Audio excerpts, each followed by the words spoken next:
Hello friends, एक बार सभी का स्वागत है आपके अपने यूट्यूब चैनल गुरु आर्यभट्ट में। तो आइए इस वीडियो में हम लोग जानेंगे आपके मैथ के 100 ऑब्जेक्टिव क्वेश्चनों का सटीक और सही आंसर। अब ये आंसर किस प्रकार से दिया जाता है, एक एक करके हम आपको बताते जाते हैं। देखिए, पहला क्वेश्चन आपके सामने आज आया, पूछा गया था सेंटअप एग्जामिनेशन में आप लोग के। और सेंटअप एग्जामिनेशन का पहला जो क्वेश्चन था वो ये था, यदि भाग algorithm A equal to B Q plus R में ए 72 बी 9 क्यू का मान दिया था 8, तो आर का मान पूछा था कि वाट क्या होगा। तो आपको बता दें कि इसका राइट आंसर होगा पहले वाले क्वेश्चन का ऑप्शन नंबर सी 0, क्योंकि 9 अगर आप 8 और 9 में गुना करते हैं तो 8 9 क्या हो जाता है 72, तो शेषफल क्या बचता है 0। इसलिए पहले क्वेश्चन का मेरा राइट आंसर होगा ऑप्शन नंबर सी। इसी के साथ हम देखते हैं आप लोग का दूसरा क्वेश्चन।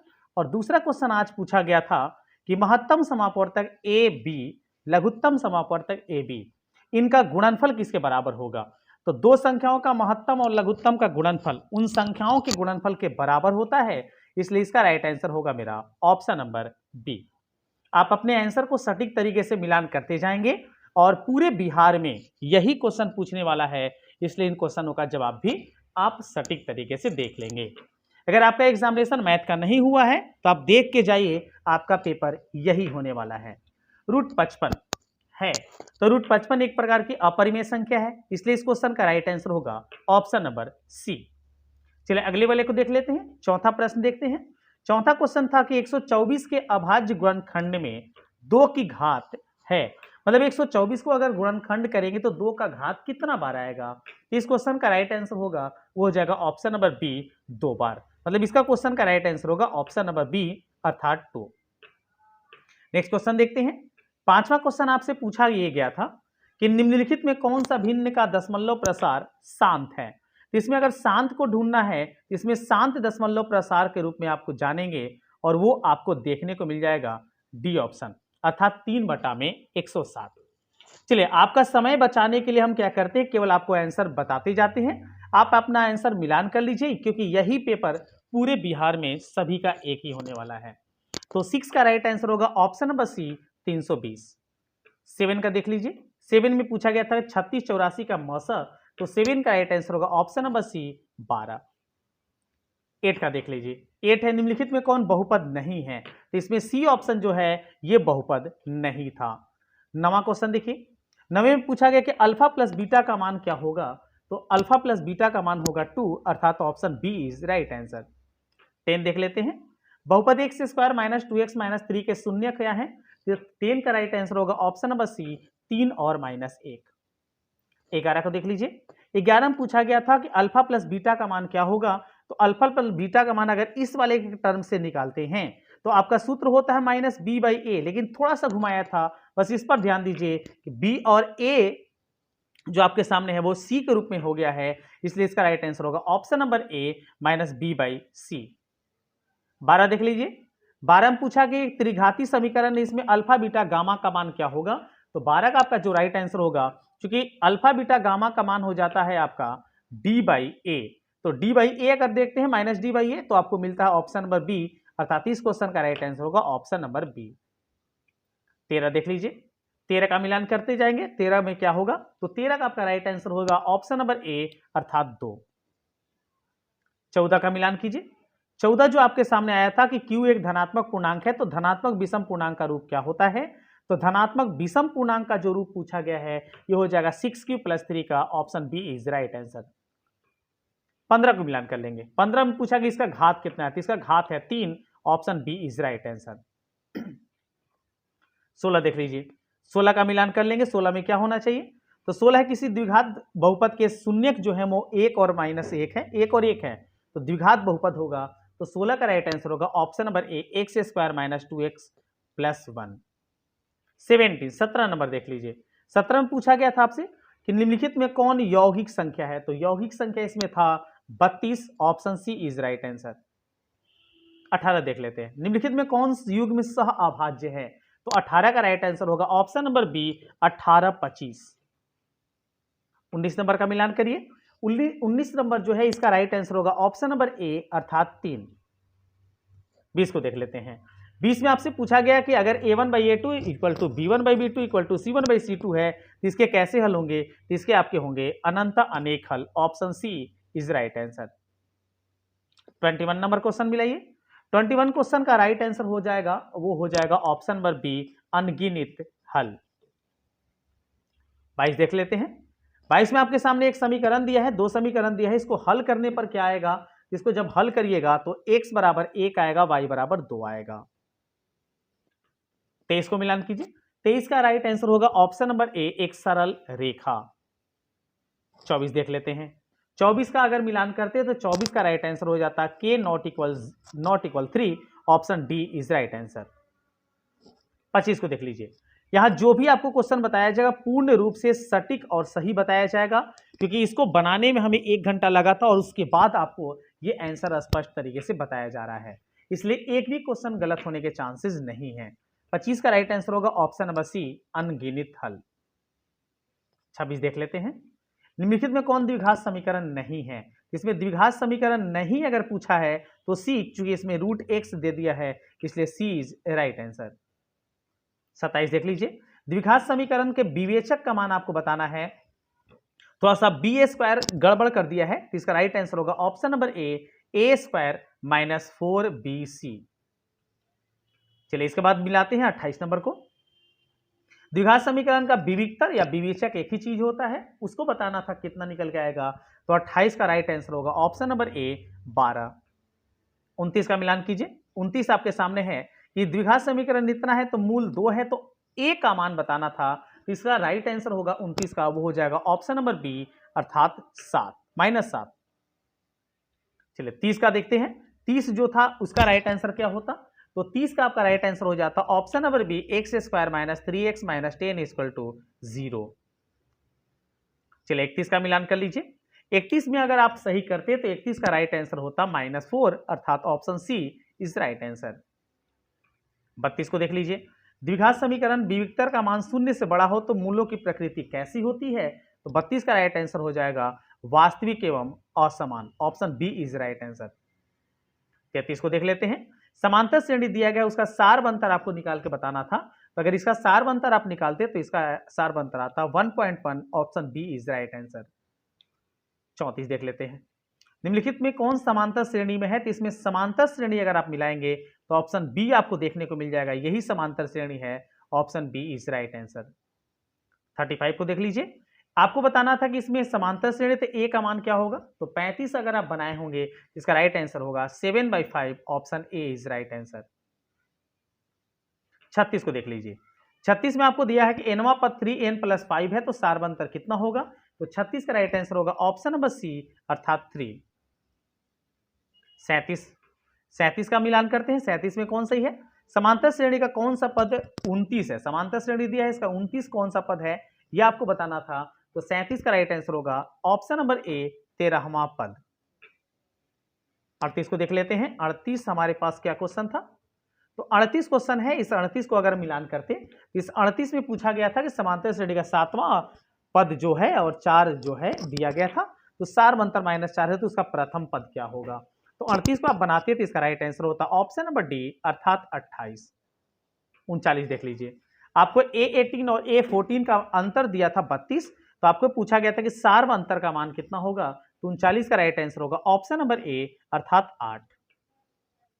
40 आपको बताना था ये किसके बराबर है, तो ये बराबर है ऑप्शन नंबर बी के n × n+1/2 के। 41 का मिलान कर लीजिए। क्या होना चाहिए, 10 विषम प्राकृतिक संख्याओं का योग क्या होगा, इसका विषम प्राकृतिक संख्याओं का योग हुआ है ऑप्शन नंबर बी, 100। आपका समय बचाने के लिए केवल हम आपको आंसर बता दे रहे हैं, सब्जेक्टिव क्वेश्चन बहुत जल्द ही आपको इस चैनल पर देखने को मिल जाएगा, तो इसलिए चैनल पर अगर नए होंगे तो जरूर चैनल को सब्सक्राइब कर लेंगे ताकि सभी विषय का जल्दी से जल्दी आपको आंसर मिल सके। सबसे पहले y एक्सिस से बिंदु ए की दूरी कितनी होगी, तो 42 का राइट आंसर होगा ऑप्शन नंबर ए, 7 इकाई। 43 आपको बताना था कि ये किस पाद या किस चतुर्थांश में अवस्थित है, तो 43 का राइट आंसर होगा ऑप्शन नंबर सी, तृतीय पाद। 44 देख लेते हैं। 44 के एक अक्ष का समीकरण क्या है, तो इसका राइट आंसर होगा ऑप्शन नंबर बी, y = 0। 45 देखते हैं। बिंदु P की मूल बिंदु से दूरी निकालनी थी, तो मूल बिंदु से अगर आप इसको दूरी निकालेंगे तो आएगा 10 इकाई। Option D is right answer. 46 को मिलान कीजिए। 46 था कि बिंदु दो दिया है ए और बी, इसके बीच की दूरी ज्ञात करनी है, तो 46 का राइट आंसर होता 5 इकाई। Option A is right answer. चलिए आगे देखते हैं 47 नंबर। 47वां क्वेश्चन आपका जवाब क्या होता, तो 47 का राइट आंसर होगा ऑप्शन नंबर बी 1 - 2। 48 देख लीजिए। 48 आपका था कि x = -15 का आलेख कैसी सरल रेखा होगी, तो ये होगा y अक्ष के समांतर। इसका राइट आंसर होगा 48 का ऑप्शन नंबर बी। चलिए 49 को मिलान कीजिए। 49 में आपको कोटि बताना था, तो कोटि द्वितीय वाली संख्या होती है, ये 7.6 हो जाएगा। Option B is right answer. 50 को देख लीजिए। 50 में आपको त्रिभुज का क्षेत्रफल ज्ञात करना था, तो त्रिभुज का क्षेत्रफल हो जाता हाफ ए बी वर्ग इकाई। Option B is right answer. ये क्या मन देखते हैं, बिंदु ए बी को जोड़ने वाली रेखा का मध्य बिंदु दिया गया था, तो आपको ए का मान ज्ञात करना था, तो ये 51 का राइट आंसर होगा ऑप्शन नंबर ए -8। चलिए 52 देखते हैं। आपको बताना था कि cos 90 डिग्री माइनस थीटा का वैल्यू क्या होता है, इसका वैल्यू होता है sec theta. Option B is right answer. चलिए 55 54 नंबर देख लीजिए। आपको इसका मान बताना था, 54 का राइट आंसर होगा ऑप्शन नंबर ए अर्थात 1। 55 काफी आसान क्वेश्चन था, इसमें आपके सामने कहीं ना कहीं cos 90 डिग्री आएगा। cos 90 डिग्री के अनुसार ये 0 हुआ, इसलिए टोटल वैल्यू हो जाएगा 0। Option C is right answer. 56 में बताना था sec 0 डिग्री का मान, काफी आसान क्वेश्चन पूछा गया था, तो 56 का राइट आंसर होगा ऑप्शन नंबर सी 1। 57 थीटा बराबर 45 डिग्री, तो आपको इस वाले एंगल का अर्थात इसका वैल्यू बताना था, तो 57 का राइट आंसर हो जाएगा ऑप्शन नंबर सी अर्थात 3। 58 देख लेते हैं। निम्नलिखित में कौन सत्य है, ये पूछा गया था 58 नंबर में। तो इसमें सही की अगर बात करें तो सही होगा sin 30 बराबर होता है cos 60 के। C option is right answer. चलो 59 देख लेते हैं। 59 है कि अल्फा बराबर बीटा बराबर 60 डिग्री, तो इसका मान बताना था, तो 59 का राइट आंसर होगा ऑप्शन नंबर बी अर्थात 1। अगला देखते हैं 60 का अगर हम मिलान करते हैं तो 60 का राइट आंसर होगा ऑप्शन नंबर बी अर्थात 1। 61 का मिलान कर लीजिए। 61 को अगर हम बनाते तो 61 का राइट आंसर होता ऑप्शन नंबर डी अर्थात 0। 62 आपको बताना था कि इसमें थीटा का मान कितना होगा, तो 62 का राइट आंसर होगा 30 डिग्री अर्थात A option is right answer. 63 का मिलान कर लीजिए। a = 65, तो आपको tan a और cot a का वैल्यू बताना था, इसका राइट आंसर होगा ऑप्शन नंबर बी अर्थात 1। 64 आपको बताना था कि कोण A का वैल्यू कितना होगा, तो 64 को अगर मिलाते तो इसका राइट आंसर होता ऑप्शन नंबर ए 20 डिग्री। 65 अर्थात 65 क्वेश्चन नंबर मिलाएं, तो 65 का राइट आंसर होगा ऑप्शन नंबर ए अर्थात 1। 66 इसमें अगर आपके सामने tan a² theta plus cot a² theta का वैल्यू अगर पता लगाना था, तो इसका राइट आंसर आता 23। Option D is right answer. 67 का मिलान कीजिए। निम्नलिखित में किसका मान √2 के बराबर है, तो 67 का राइट आंसर होगा cosec 45 अर्थात option D is right answer. Answer देख लेते हैं। sin a² 60 degree minus cos a² 60 degree का मान कितना होता है, इसका मान हो जाएगा 1/2। Option D is right answer. चलिए 69 देखते हैं। 69 में आपको बताना था कि कोण B का माप कितना होगा, तो अगर A है और इस तरीके से एंगल दिया हुआ है, तो कोण B का माप आप निकालते तो आता 30 degree. Option B is right answer. 70 को देख लेते हैं। 70 में आपको बताना था कि स्तंभ की लंबाई कितनी होगी, तो इसका राइट आंसर होगा 6 metre. Option B is right answer. 71 number देख लेते हैं। दो त्रिभुजों के अनुपात दिए गए थे, संगत भुजाओं का अनुपात निकालना था, तो वर्गमूल निकाल देना था, इसलिए इसका राइट आंसर होगा 5:8। चलिए 72 का मिलान कीजिए। 72 आपके सामने पूछा गया था कि BD अनुपात DC का मान कितना होगा, इसका राइट आंसर होगा 3:4। Option A is right answer. 73 देख लीजिए। 73 का अगर आप मिलान करेंगे तो इसका राइट आंसर होगा ऑप्शन नंबर बी 50 डिग्री। चलिए 74 देख लीजिए। वृत्त पर स्थित कौन सा त्रिज्या का कोण बनाती है, यह आपसे पूछा गया था, तो 74 का राइट आंसर होगा ऑप्शन नंबर डी 90 डिग्री। चलिए 75 का मिलान कर लीजिए। सारे क्वेश्चन जो बताए जा रहे हैं आपको सटीक बताए जा रहे हैं और सबसे पहले आपको यूट्यूब पर बताया जा रहा है, इसलिए बाकी विषयों का सबसे पहले आप अपना आंसर की मिलान करने के लिए इस चैनल को जरूर सब्सक्राइब कर ले। एपी बराबर 10 सेंटीमीटर और ए क्यू बराबर आपसे पूछा गया था इस क्वेश्चन में, तो 75 का राइट आंसर होगा ऑप्शन नंबर बी 10 सेंटीमीटर। चलिए 76 का मिलान कीजिए। 76 आपके सामने कोण BDC का मान पूछा गया था, इसको अगर मिलान करते तो इसका राइट आंसर था 90 degree, option A is right answer. 77 को देख लेते हैं। आपको बताना था कि प्रतिच्छेदित करने वाली रेखाखंड को क्या कहते हैं, तो 77 का राइट आंसर होता है जीवा कहते हैं, option A is right answer. 78 का मिलान कर लीजिए। 78 का आप मिलान करते तो इसमें आता 130 degree, option B is right answer, क्योंकि 130 और 50 का योग 180 हो जाता है।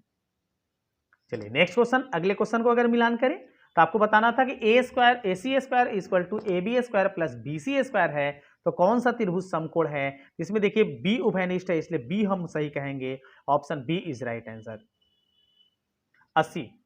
80 का राइट आंसर क्या होगा देख लेते हैं। 80 में अगर आप इसको AE का मान निकाल लेंगे तो AE का मान आएगा 2.4 centimetre, option B is right answer. 81 का मिलान कीजिए। 81 का क्या राइट आंसर होगा वो देख लेते हैं। तो 81 में अगर आप पे मिलान करते हैं तो क्षेत्रफलों का अनुपात हो जाएगा इसका स्क्वायर के बराबर, अर्थात 4:9, option B is right answer. 82 देख लेते हैं।